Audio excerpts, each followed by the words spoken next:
Jalan-jalan ke rantau perapat, jangan lupa membeli ketupat. Kalau Anda umat Muhammad, jawab salam saya dengan semangat. Assalamualaikum warahmatullahi wabarakatuh. Alhamdulillahi rabbil alamin.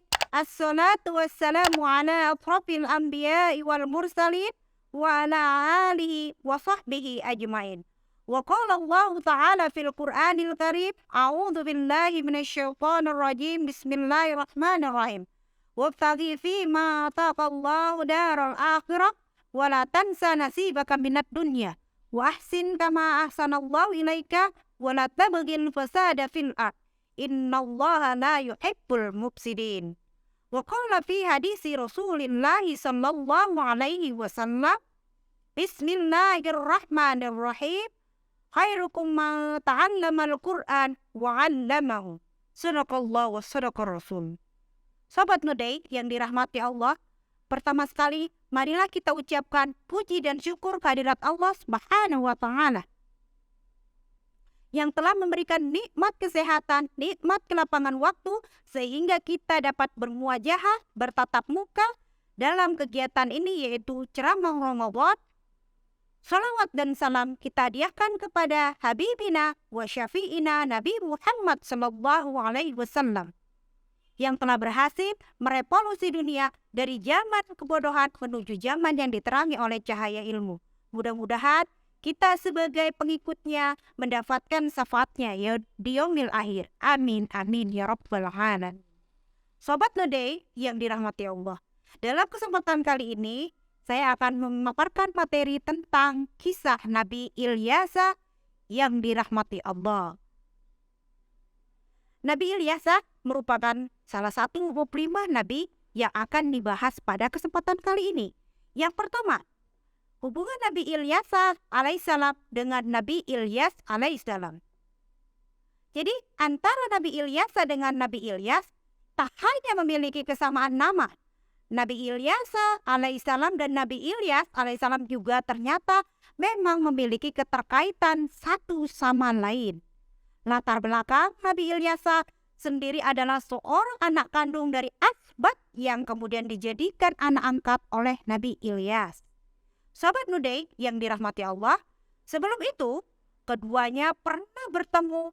Dikisahkan bahwa Nabi Ilyasa alaihissalam pernah menyelamatkan Nabi Ilyas alaihissalam dari bahaya.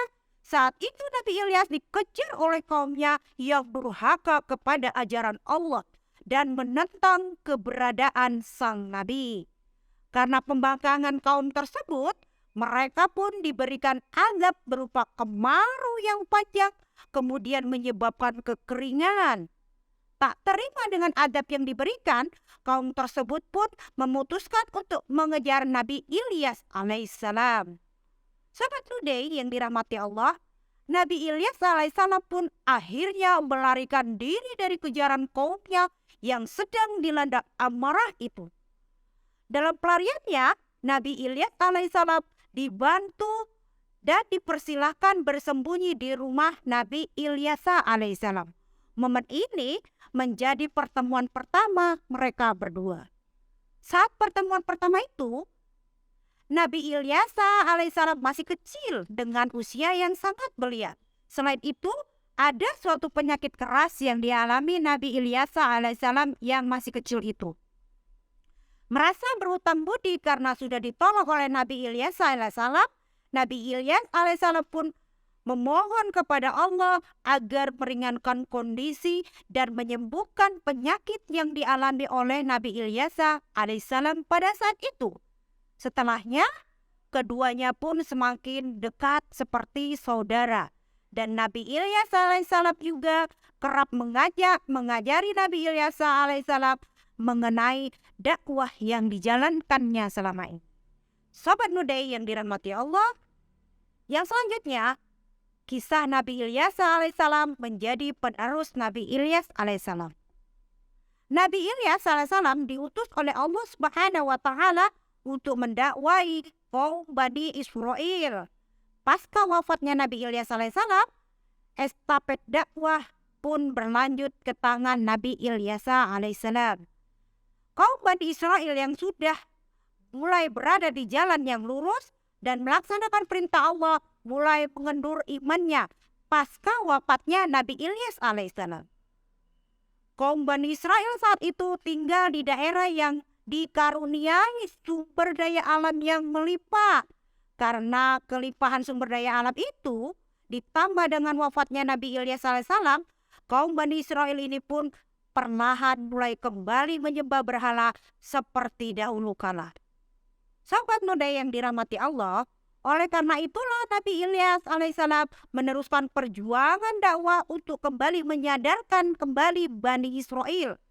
Meski menghadapi rintangan dan hambatan di sepanjang perjalanan dakwahnya, Nabi Ilyas alaihissalam pantang menyerah dan terus menyerukan kebenaran kepada kaum Bani Israel.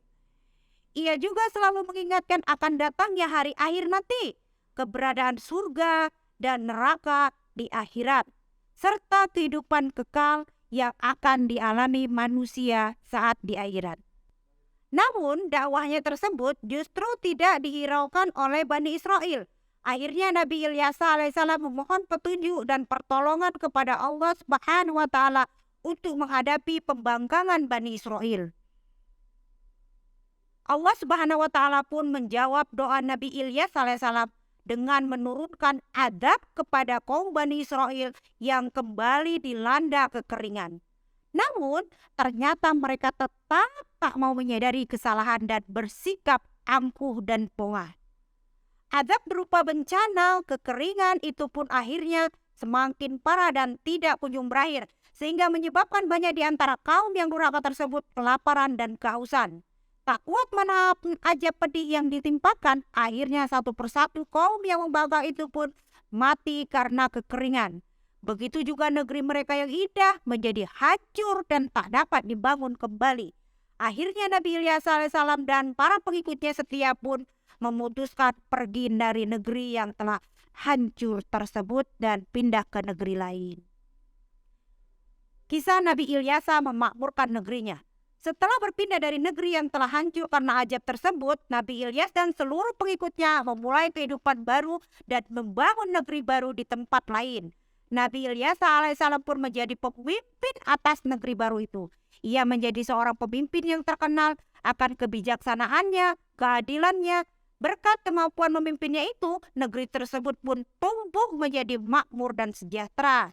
Sayangnya, Nabi Ilyas alaihissalam tidak memiliki keturunan untuk meneruskan kepemimpinannya. Dalam memilih penerusnya, Nabi Ilyas alaihissalam memiliki beberapa syarat. Ia menginginkan seseorang yang mampu menjalankan syariat, mampu berpuasa di siang hari, melakukan ibadah di malam hari, serta tidak pernah marah. Akhirnya pilihan Nabi Ilyas pun jatuh kepada Nabi Zulkifli. Teladan dan hikmah yang dapat diambil dari kisah Nabi Ilyas adalah yang pertama, perlunya menjadi pemimpin yang bijaksana.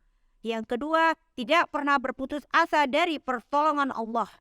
Yang ketiga, mengajarkan pentingnya mematuhi pemimpin.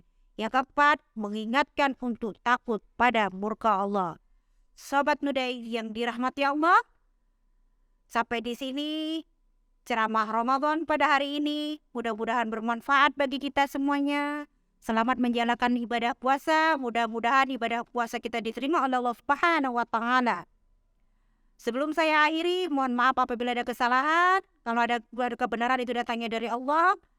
Billahi taufiq wal hidayah. Wassalamualaikum warahmatullahi wabarakatuh.